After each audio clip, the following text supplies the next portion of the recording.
Hello students and welcome back to our channel Siraj Shaikh the study. आज leasing and hire purchase का lecture number 3 होगा, जिसमें हम cover करेंगे नए points of leasing and hire purchase. Start करेंगे आज का class.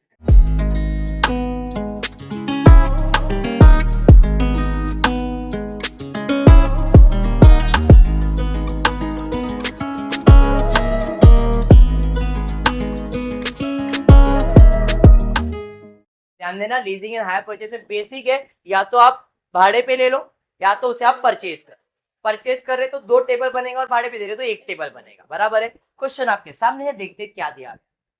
HP Limited is planning to have an access to a machine for a period of 5 years. 5 साल। The company can either acquire the machine to a leasing agreement or it can borrow money at 14% to buy the machine. भाड़े पे ले लो या तो खरीदोगे तो कितना percent ब्याज चढ़ेगा? 14%. The company is in 40% tax bracket. In case of purchasing machine which cost rupees 4,28,800, the company would have to repay 14% 7-year loan where installment are same. कल जी सही सब है। Each installment becoming due at the end of each year. साल के बाद आपको instalment पे करना है, मतलब उसे ब्याज तो रहेगा ही ना। तो जो इंस्टॉलमेंट है उसके अंदर क्या है? ब्याज और इंस्टॉलमेंट इक्वल है। इधर पूछना, कुछ करो क्या लाइव लेक्चर में? ठीक है। Eight the end of each year machine would be depreciated on straight line basis with no salvage value.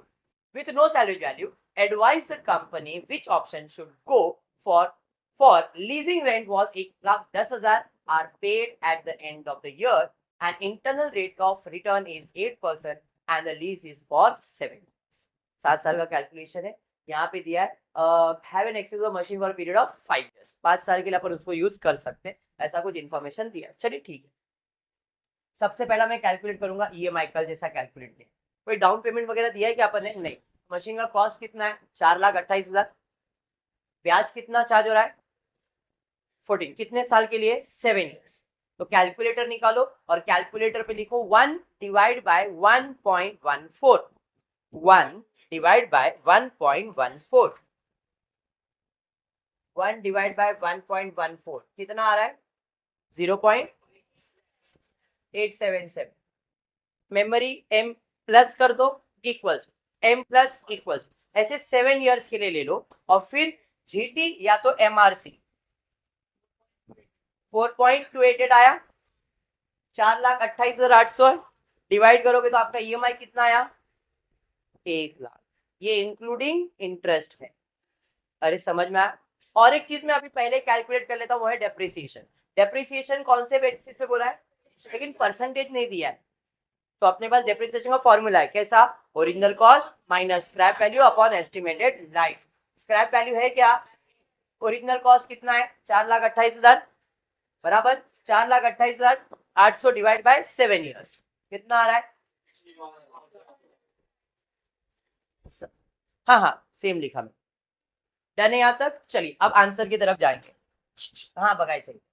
7 years का कैलकुलेशन, EMI 1,00,000 कहां से? ओरिजिनल कॉस्ट 4,28,800, इसके ऊपर 14% कैलकुलेट करो पहले साल का 60032। अब 1,00,000 में से 60,000 तो ब्याज है, तो प्रिंसिपल कितना आएगा? 1,00,000 में से 60,000 32 माइनस 39,968। अरे समझा? कल भी सिमिलर सम किया था। क्लोजिंग बैलेंस कितना? 4,28,800 माइनस प्रिंसिपल करेंगे 3,88,832। उधर का क्लोजिंग इधर का EMI मालूम है। अब इसके ऊपर कितना परसेंट? 14%। कैलकुलेट करो। 1,00,000 में से माइनस करेंगे तो प्रिंसिपल मिलेगा। सिमिलर सम याद आ रहा है ना? अभी चारों सम का लिंक हो जाना चाहिए कि सब सम वैसे ही कर रहा हूं मैं। बराबर। चलिए बैलेंस आ गया 3,43,268। उधर का क्लोजिंग तो इधर का ओपनिंग सेम कितना परसेंट? 14%। 48,057 एक राउंड ऑफ कर दिया है। 51,000 बराबर प्रशांत। माइनस करेंगे बैलेंस आ गया। समझा? उधर का क्लोजिंग तो इधर का ओपनिंग बन गया है।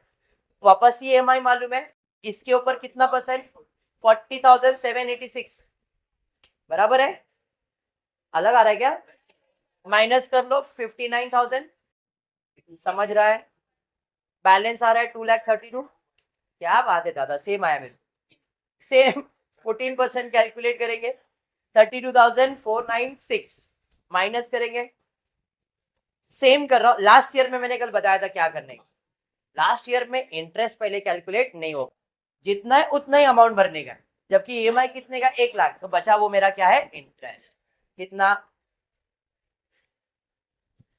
बराबर, बैलेंस विल बी, ये मेरा पहला बन गया EMI का टेबल, जिससे मेरे को इंटरेस्ट और इंस्टॉलमेंट काम आने। सेकेंड टेबल पे आ जाता हूं, जिसमें पहला इंटरेस्ट, फिर depreciation, total expense, tax, saving, instalment, outflow, discounting factor, PV factor, same column. चलो ब्याज आपको मालूम है 60, 54, 48, 40, 32, 23 एंड 11, बराबर। डेप्रिसिएशन मेरे को मालूम है, स्ट्रेट लाइन मेथड पे सेम रहेगा पूरे 7 साल के लिए, बराबर है, क्लियर। टोटल एक्सपेंसेस सबको ऐड किया, ठीक है, ऐड करके अमाउंट देखना, मेरे हिसाब से तो बराबर है, फिर भी एक बार चेक कर, इधर कैलकुलेशन में अमाउंट में चेंजेस आएगा तो करेक्ट कर लेना, बिकॉज मैनुअली करेक्शन हो सकता है, मेरा काम है कंसेप्ट एक्सप्लेन करना, अमाउंट में कुछ चेंजेस आएगा तो वो करना आप लोग, मैं ये नहीं बोल रहा हूँ कि सेम एग्जैक्ट वही रहेगा, आपके कैलकुलेशन में कुछ चेंजेस आएगा तो आपको पॉइंट समझना है खाली, ठीक है, विडी समझा। टैक्स लेंगे, इसका टैक्स कैलकुलेट करते, 48,515.6, किसका कैलकुलेट करें, एक्सपेंसेस का, या तो दूसरा तरीका क्या था, जो भी एक्सपेंसेस उसका बैलेंस 60% निकालो, नेट सेविंग आएगा, अगर टैक्स का कॉलम बनाने का नहीं है। समझ में आ रहा है ये अमाउंट कैसे आया, ये अमाउंट का 60%, या तो ये अमाउंट में से टैक्स माइनस करो, ये अमाउंट आएगा, सेविंग मतलब एक्सपेंसेस में कितना बच रहा है आपने, ये मेरा खर्चा है, उसमें से टैक्स इतना हो गया तो मेरा एक्चुअल एक्सपेंसेस इतना ही हो रहा है, जबकि मेरा EMI कितना जा रहा है, इतना 1-1 लाख का, तो एक्स्ट्रा कितना पैसा मेरा लग रहा है, 27,000 माइनस करके 72 में से ये माइनस किया तो इतना आउटपुट जा रहा है, सब नेगेटिव मतलब आउटपुट है, पॉजिटिव मतलब इनपुट है, समझ में अगर इनकम सेविंग ज्यादा होता और इंस्टॉलमेंट कम होता तो मेरे पास पैसा बचता ना, बट यहाँ पे सेविंग ही कम है और इंस्टॉलमेंट ज्यादा जा रहा है, मतलब आउटपुट है।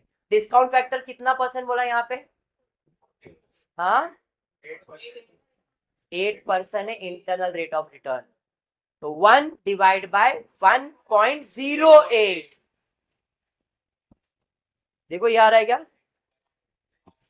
क्या आ रहा है, हाँ तो इस क्वेश्चन में शायद उन्होंने 14% पे ही कैलकुलेट किया, जरा देखो 14% रखा है क्या, मेरे को वही लग रहा है कि उन्होंने इसमें ध्यान नहीं दिया रहेगा, ठीक है। ये internal rate of return 8% and the lease is for 7 years, ये कंसीडर ही नहीं किया है, शायद सब में भी नहीं किया और इसमें भी नहीं किया, क्योंकि वो वर्किंग तो उधर से निकाला लोग, तो 14% ही कैलकुलेट किया है, बट एक्चुअल में अगर देखने जाओ तो इंटरनल रेट ऑफ रिटर्न 8% है, यहाँ पे डिस्काउंटिंग फैक्टर कितना परसेंट होना चाहिए, 8%, 14% इज इंटरेस्ट का रेट, ओके क्लियर। हाँ एडिट नहीं करना है, चलेगा कोई नहीं, आप टेक्स्ट बुक एक बार रेफर कर ले, मेरे हिसाब से टेक्स्ट बुक में उन्होंने ये सेम कैलकुलेशन रखा रहेगा, इक्वल्स टू करके देखो सेम आ रहा है कि नहीं, जबकि एक्चुअल में इधर 8% आना चाहिए, टेक्स्ट बुक में भी शायद 14% रहेगा, इसलिए जिसने टाइप किया उसने वैसे ही कर दिया, बट रियल आंसर में देखोगे तो 8% का कैलकुलेशन आना चाहिए। अब इसको इसके साथ मल्टीप्लाई करोगे, पीवी वैल्यू मिल जाएगा, देखो सेम आ रहा है क्या, ये दोनों को मल्टीप्लाई करके सेम कैलकुलेशन करेंगे एंड टोटल आउटपुट जा रहा है 1,61,190.1 मतलब 191, 1,61,61,000 आपका पेमेंट हो रहा है। अब लीजिंग पे जाते हैं, तो लीजिंग रेंट कितना है, 1,10,000, कितने साल के लिए, 7 साल के लिए, 1,10,000, 1,10,000, 1,00,000, आप 7 साल का बनाओ या तो इकट्ठा, कल मैंने एक्सप्लेन किया। इस पे टैक्स सेविंग कितना है 40%, तो इसका 40% 44 बच जाएगा तो 66, डिस्काउंटिंग फैक्टर 5.2। अब जरा ये देखना यहाँ पे ना डिस्काउंटिंग फैक्टर 8 लिया रहेगा, क्योंकि उसने लीजिंग के लिए दिया है, यहाँ पे lease rent is 1,10,000 are paid at the end of every year and internal rate of return is 8%, तो यहाँ पे पीवी के लिए 14% रखा है और लीजिंग के लिए कितना परसेंट दिया है, 8%, ये स्पेसिफाई किया खाली लीज। तो आप ये क्या करना, 7 साल का मेमोरी में प्लस करके चेक करना, इतना आंसर आएगा, आ रहा है ना ये, तो इधर 8% लिया हुआ है, तो 66 को इससे मल्टीप्लाई करो, कितना आ रहा है 3,43,596 620। ओके ओके, जो भी है इधर राउंड ऑफ करके वैल्यू किया रहेगा जो भी। तो मतलब ये 3,43,000 जा रहा है और ये कितना जा रहा है 1,61,000। कौन सा पैसा ज्यादा जा रहा है, उधर ज्यादा जा रहा है इधर कम जा रहा है, तो अपने को क्या करना चाहिए परचेज। तो property should be purchase not should be. समझा कंसेप्ट अभी पक्का? अभी आज कॉन्फिडेंस तो आ जाना चाहिए, क्लियर है? क्योंकि कल भी सिमिलर सम लिया था, उसके पहले भी सिमिलर था उसके पहले, लेकिन ये जो इंटरेस्ट कैलकुलेशन ईएमआई का वो अलग पैटर्न में था, बट सम ऐसा ही था। क्लियर है? चलो फिर आज इतना ही करते हो। होपफुली वीडियो पसंद आए तो प्लीज वीडियो को लाइक कर देना, फ्रेंड्स ग्रुप में शेयर करना और चैनल को सब्सक्राइब करना। Thank you for watching the video.